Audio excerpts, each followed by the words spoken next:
एक दोन दोन संजय केळकर अध्यक्ष महोदय, पुण्यश्लोक अहिल्यादेवी होळकरांचं त्रिशताब्दी वर्ष आहे आणि मी शासनाचं, महायुती सरकारचं अभिनंदन करेन की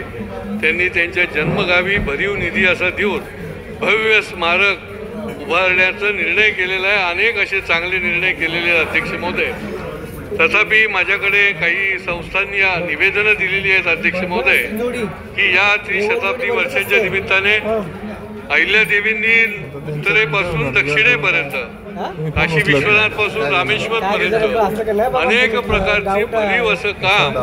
त्यांच्या काळामध्ये देव, देश, धर्म यासाठी केलेलं आहे आणि त्यामुळे अनेक ऐतिहासिक धार्मिक वास्तू आजही ज्या दुरावस्थेत आहेत अध्यक्ष महोदय, त्यांना जतन करणं देखील गरजेचं आहे.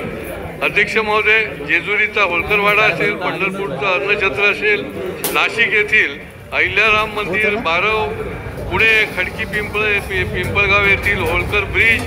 होळकर छत्री, लोणार, वेरूळ, नगर, जालना, कसारा घाट या ठिकाणचं अनुक्रमे अन्नछत्र, घाट, किल्ले, वाडे आणि विहिरी या संबंधामध्ये ज्या वस्तू दुरावस्थेमध्ये आहेत त्याचं देखील या निमित्ताने शासनाने त्याची दुरुस्ती करावी आणि पुन्हा एकदा त्या वास्तूला जो आहे तो भव्य दिव्य असं स्वरूप द्यावं, अशा प्रकारची मी आपल्या माध्यमातून शासनाला विनंती करतो. विक्रमसिंग पंडित.